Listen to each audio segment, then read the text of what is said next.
श्री ब्रह्मचैतन्य महाराज गोंदवलेकर यांची अमृतवाणी प्रपंच व परमार्थ विषयावरील प्रश्नोत्तरी संकलन डॉक्टर मनोहर वर्टीकर. परमार्थाविषयी महाराजांना विचारल्या जाणाऱ्या प्रश्नांपैकी 3 प्रश्न या भागात आपण घेणार आहोत. प्रश्न क्रमांक 1. भवरोग म्हणजे काय? त्याला उपाय कोणता? महाराजांचं उत्तर. भवरोग अनेक प्रकारचे आहेत. भीती, तळमळ, काळजी, आसक्ती, लोभ, द्वेष, दंभ, गर्व, अधिकारपद हे सगळे भवरोगाचे प्रकार आहेत. मूळ रोग एकच आहे, म्हणून त्याला औषध पण एकच आहे. भगवंताचे विस्मरण हे या रोगाचं कारण आहे व त्याचं स्मरण त्याला औषध आहे. ते स्मरण कसेही करा, त्याचे नाम घेऊन करा, पूजा करून करा, ध्यान करून करा, प्रार्थना करून करा, कसेही करून त्याचे स्मरण करा. ते केले की रोग बरा झालाच पाहिजे. प्रश्न क्रमांक 2. महाराज, राम कृपा केव्हा करतो? महाराजांचं उत्तर.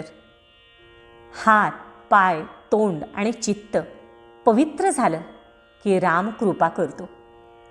अन्नदानाने हात पवित्र होतात, तीर्थयात्रेने पाय पवित्र होतात, नामस्मरणाने तोंड पवित्र होते आणि शरणागतीने चित्त पवित्र होते.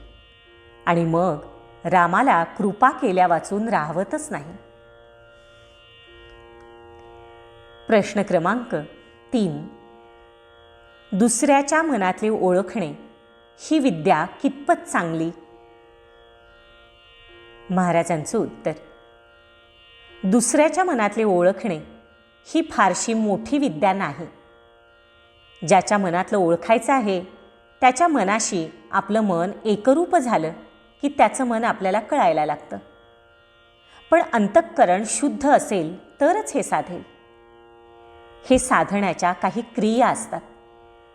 त्या क्रिया चालू असतात तोपर्यंतच ती शक्ती राहते. त्या क्रिया बंद झाल्या की ती नाहीशी होते. जो मनुष्य या शक्तीचा बाजार मांडतो त्याच्याजवळ भगवंताची कृपा असेलच असं नाही, आणि ती नाही म्हणजे काही नाही. उर्वरित प्रश्नोत्तरी पुढील भागात. श्रीराम जय राम जय जय राम. व्हिडिओ लाईक करा, शेअर करा, सबस्क्राईब करा आणि कमेंट्सही जरूर करा.